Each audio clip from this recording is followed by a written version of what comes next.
बारिश से रोते हुए आकाश के नीचे अरमान दरवाजापुर पहुंचता है। गांव का प्रवेश द्वार उसका स्वागत एक ठंडी चुप्पी के साथ करता है। अरमान के हाथ में जकड़ा हुआ एक गीला पत्र विरासत की फुसफुसाहट करता है। उसके दादाजी की हवेली। एक ग्रामीण की भयावह चेतावनी गूंजती है, काले घर से दूर रहो बेटे, खासकर छठा दरवाजा। अरमान हवेली में कदम रखता है। उसकी निगाहें भव्य लकड़ी के दरवाजों पर घूमती हैं। वह कमरों में घूमता है।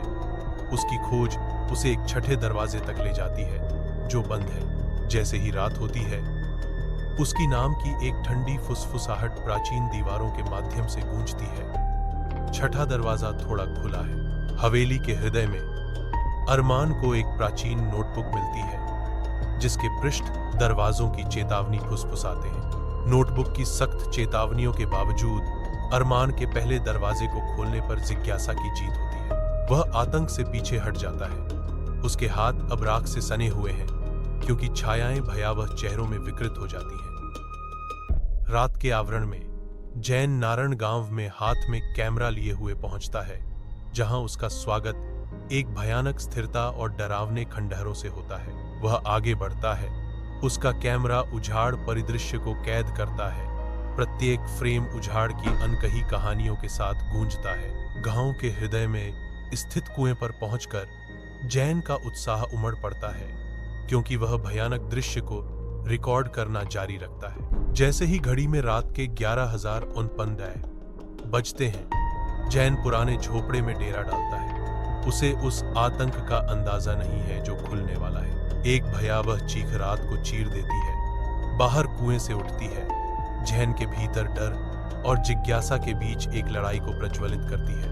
कुएं की गहराई से एक किरमिजी रोशनी अशुभ रूप से धड़क रही है, जैसे कि उसके किनारे से बंधी रस्सी कांपने लगती है, जो अज्ञात में एक आसन्न वंश का संकेत देती है। भोर की छिपी हुई रोशनी में जैन कुएं के पास पहुंचता है। उसकी निगाह रस्सी पर खून के ठंडे धब्बों के भयावह दृश्य पर टिकी हुई है।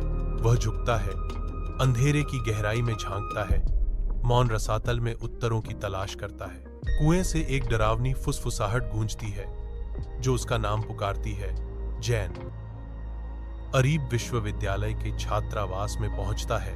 उसका दिल लाहौर में अपने नए जीवन की प्रत्याशा में धड़क रहा है। वरिष्ठ छात्रों की फुसफुसाहटें आरिब के उत्साह को चीर गईं। क्या उन्होंने इसे फिर से खोल दिया? जब आरिब ने आशंका से कांपती आवाज में पूछा, क्यों, इसमें क्या खराबी है?